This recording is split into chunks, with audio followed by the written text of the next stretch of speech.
J'ai perdu 2 kilos en une semaine. J'ai considéré un instant le fait de briser mon jeûne, mais de faire comme si de rien n'était sur les réseaux sociaux. On est à la moitié de ce jeûne. J'en ai officiellement marre de ce jeûne. Ce truc qui cuisine, je peux pas en manger.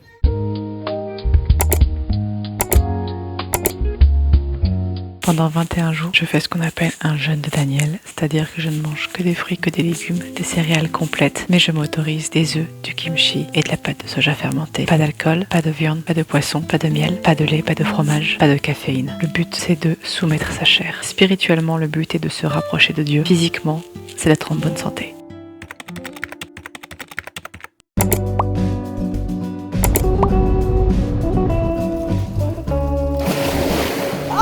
C'est froid.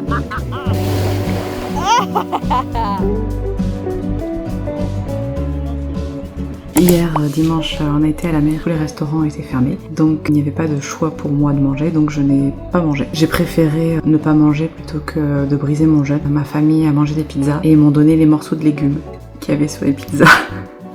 Donc hier, j'ai grignoté des petits morceaux de légumes. En rentrant, je me suis fait 2 petites tranches de pain avec la sauce tomate maison. J'ai pas envie d'abandonner maintenant et prendre le risque de tout recommencer. Même si la tentation était très forte. J'ai très eu envie de me prendre une pizza. Hein. Franchement, j'ai considéré un instant le fait de juste d'arrêter. J'ai considéré un instant le fait de briser mon jeûne, mais de faire comme si de rien n'était sur les réseaux sociaux. J'ai considéré un instant le fait de faire ce jeûne que pour les vidéos. Mais non, c'est pas le but. Je n'ai pas laissé la faim prendre le dessus, je n'ai pas laissé les pensées de l'ennemi briser mon jeûne, je n'ai pas laissé la place à la chair, parce que le but de ce jeûne, c'est de soumettre sa chair. Et donc c'est ce que j'ai fait hier, j'ai préféré avoir faim que de briser cet engagement que j'ai fait envers Dieu de jeûner pendant 21 jours. Aujourd'hui, on est lundi. Je me suis pesée, je me suis mesurée et voici les résultats. En une semaine, j'ai perdu 2 kilos. Au niveau du ventre, j'ai perdu 2 cm. Au niveau des hanches, j'ai perdu 3 cm. Au niveau de la taille, j'ai perdu 0,5 cm. Au niveau des cuisses, j'ai perdu 1 cm à chaque cuisse. J'ai perdu 2 cm au niveau des bras.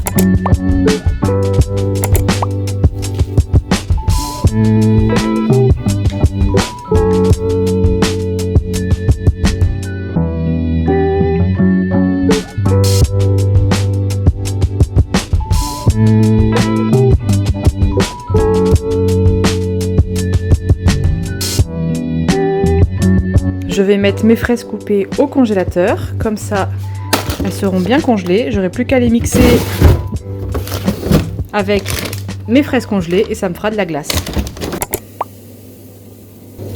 Je ne comprends pas pourquoi. Ah là là là là.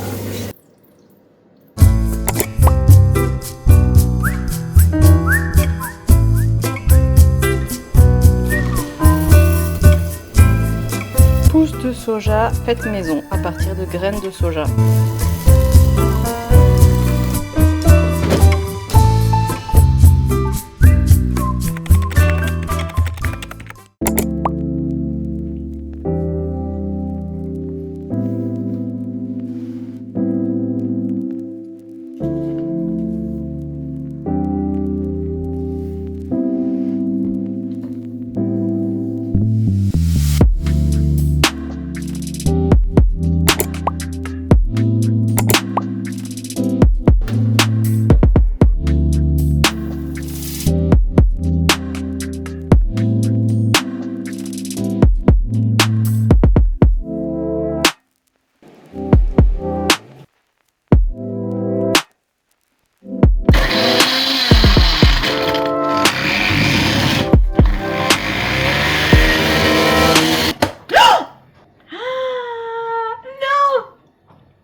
C'est froid.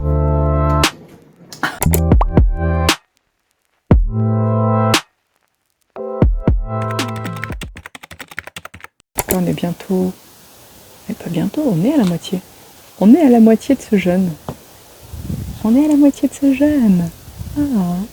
Cette nuit, le Seigneur m'a donné un rêve très complexe, plein de détails, qui a des significations. Alors, ce rêve était en 3 parties. La plus grosse partie, c'est celle où je ne suis pas sûre de l'interprétation. Parce qu'il y a énormément de détails, énormément de choses à prendre en compte dedans. Mais j'ai l'impression que c'était une mise en garde sur quelque chose. Sur les 2 autres parties des plus petits morceaux de mon rêve, j'ai eu les interprétations. Ce matin, quand j'ai pris le temps de prier pour que le Seigneur me montre ce qu'il voulait me dire, j'ai eu l'interprétation d'une des parties. Dans ce morceau de rêve, j'étais blottie dans les bras de mon mari. Et je me sentais en sécurité, je me sentais bien. C'était confortable et j'ai jamais ressenti... dans mes rêves, des sensations aussi réalistes que ça. Et en priant, le Seigneur m'a montré que, en fait, c'est quand on passe du temps avec Dieu, quand on le prie, quand on l'écoute, quand on le loue, c'est comme ça qu'on se sent. On se sent en sécurité, blotti contre lui, on se sent bien, c'est confortable, on est juste bien en fait. Donc merci Seigneur pour cette image. Sinon, sur un autre sujet, à la moitié du jeûne, la peau commence à être plus nette et le corps est en train de rentrer en état de régénération. J'ai regardé un peu mes petits boutons sur le front. Ces petits boutons sont en train de disparaître. Ça se voit pas forcément là du coup, mais mis à part la cicatrice rouge que je me suis faite en touchant, les tout petits boutons que je n'ai pas touchés sont en train de disparaître. Donc ça c'est chouette. Ça montre aussi que l'alimentation joue sur le corps énormément. Je sens aussi que mon sommeil s'est amélioré. Là depuis quelques jours, je ne me lève quasi plus la nuit pour aller aux toilettes. C'est abîmé, punaise. On peut rien acheter, tout est de mauvaise qualité. Voilà, donc voyons voir les autres effets sur le corps pour le reste du jeûne.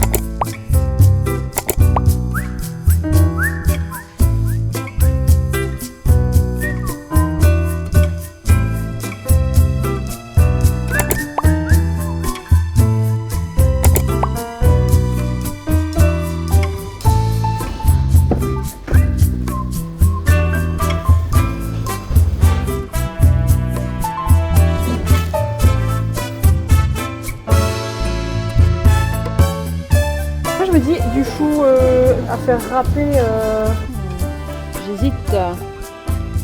Si je suis toute seule à manger, ça va pas le faire, mais si on est à plusieurs, ça devrait aller.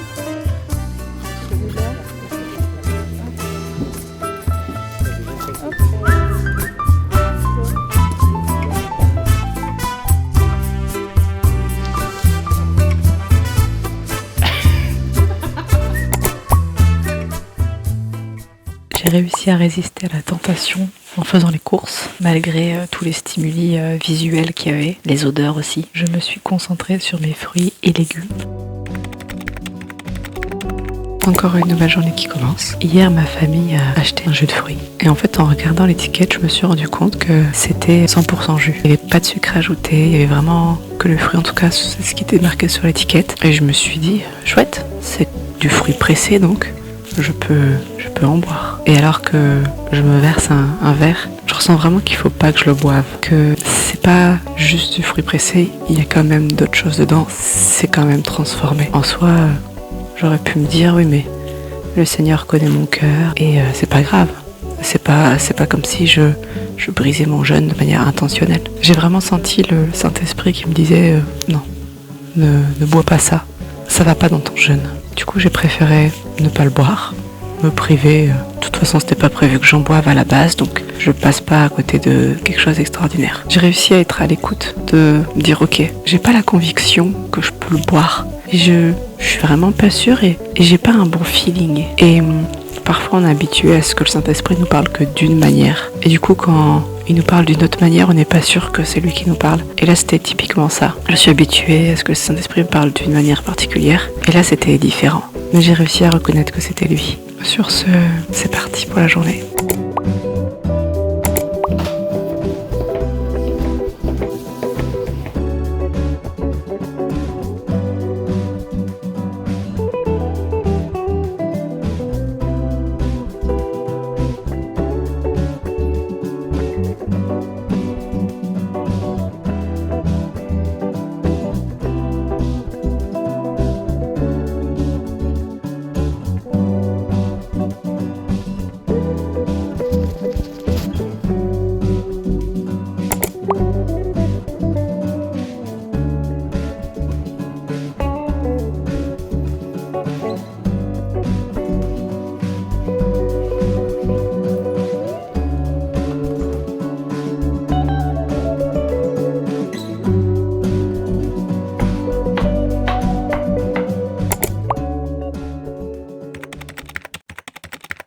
Je me rends compte que je commence à devenir confortable dans ce jeûne, dans la manière de manger, dans la manière de cuisiner. C'est pas forcément le but. Je me suis habituée à cette manière de manger, je me suis habituée à cuisiner certaines choses, mais c'est pas grave parce que c'est quand même une privation. Je m'abstiens quand même de certains aliments et c'est le but du jeûne. La semaine dernière, je parlais du fait qu'on s'habitue au jeûne, que le corps s'habitue au jeûne.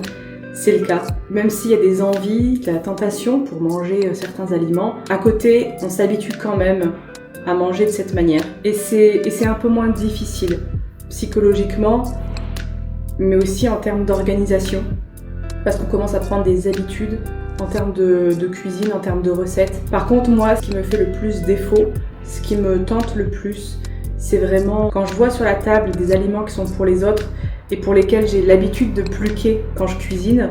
Par exemple, un petit bout de fromage en attendant que le plat soit prêt parce que j'ai faim, ce genre de choses. C'est vrai que l'habitude de pluquer a envie de revenir. Il me faut quand même quelques secondes quand je vois cet aliment pour me dire « Ah non, je ne peux pas en manger ». Parce que j'ai toujours ce réflexe de voir l'aliment et me dire « Ah tiens, je mangerais bien un petit bout de fromage en attendant de pouvoir manger. J'ai faim, je vais grignoter ce petit bout de fromage ». Il me faut au moins 2-3 bonnes secondes pour me dire « Ah non, c'est vrai, je ne peux pas ».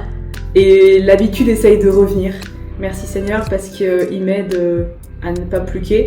Pour les parents qui donnent à manger à leurs enfants, vous savez qu'on a l'habitude de goûter pour voir si c'est pas trop chaud, pour voir si l'assaisonnement convient, ce genre de choses. Et c'est pas évident de ne pas mettre à la bouche, de ne pas goûter le plat de mon enfant qui contient de la viande et des produits laitiers, ce genre de choses. Pareil, il me faut quelques secondes avant de me dire « Ah, non ». Enfin voilà, je vais aller passer du temps avec Dieu.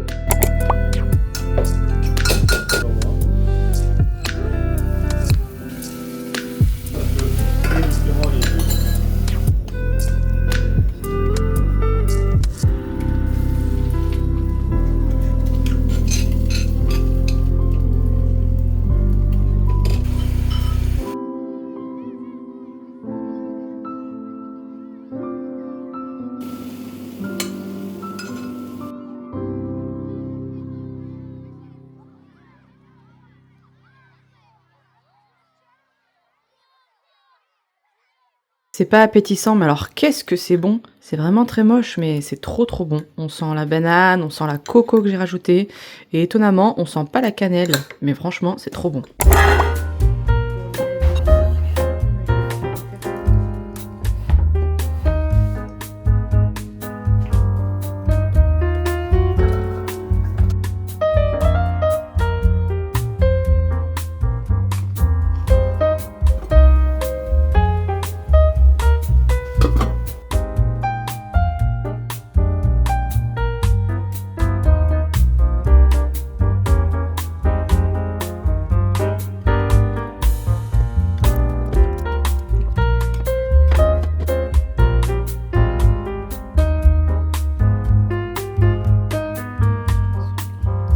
J'étais censée avoir des œufs à la coque, tremper mon pain dans le jaune d'œuf, mais je les ai trop cuits, donc bah voilà.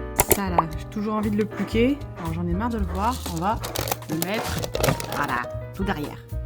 Voilà, on va mettre ça là, ouf, voilà, très bien. Wouhou.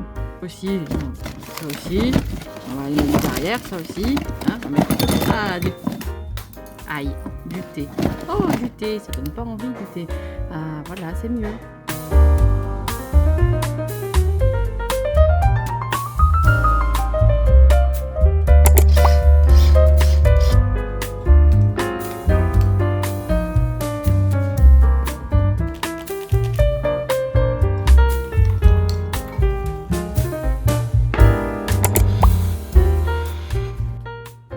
Cet après-midi, sans contexte aucun, j'en ai eu marre de ce jeûne. Je n'avais aucune tentation sous les yeux, aucun stimuli visuel, aucun stimuli olfactif, aucune pub ou nourriture qui aurait pu me donner envie. Je n'avais pas faim. J'en ai juste eu marre. J'ai juste eu envie d'arrêter et d'aller me manger un fast-food. Et ce soir, ça m'a fait pareil. J'en ai eu marre. On essaye de faire abstraction, on essaye de ne pas y penser et on s'accroche et on continue. Ouais, On est à la moitié. On est même à un peu plus de la moitié. Donc on s'accroche.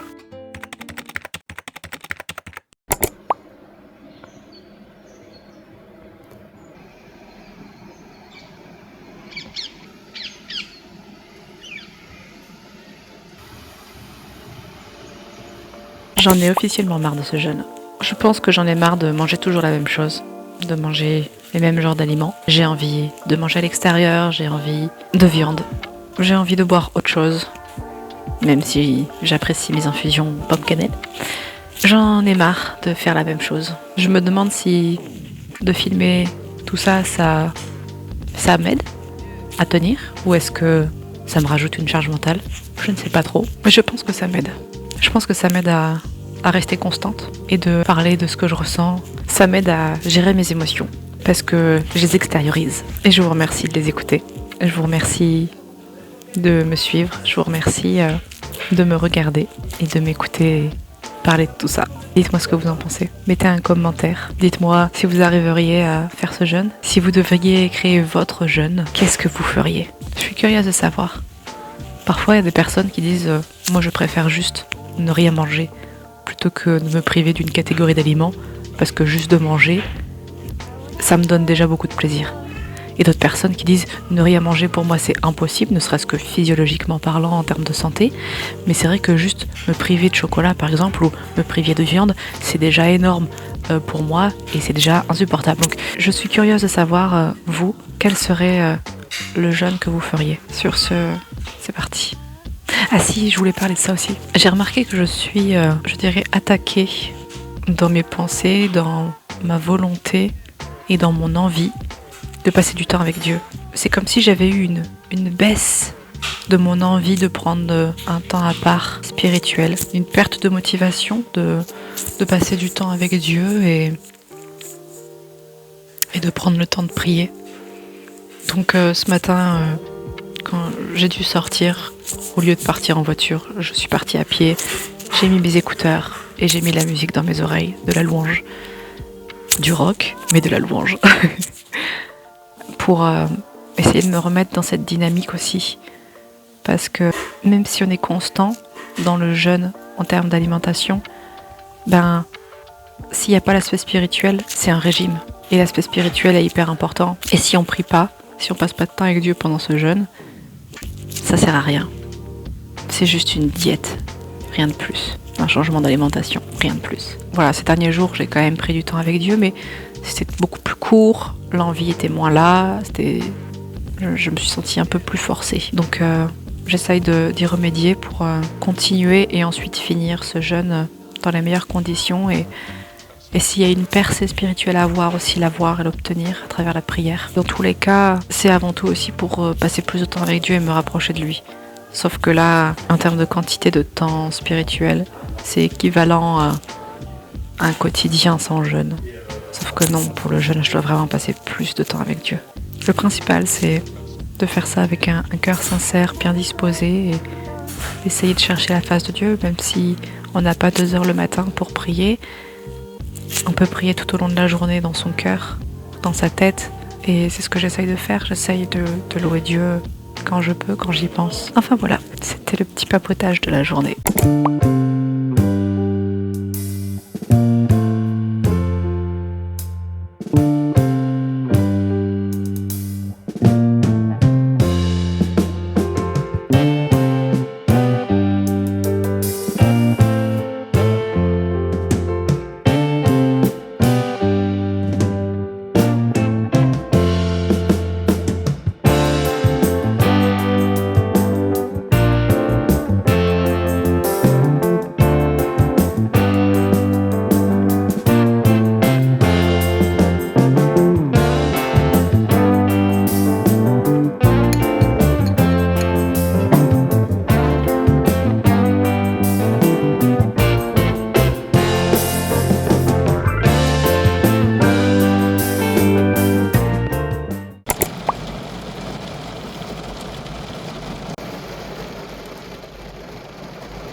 torture.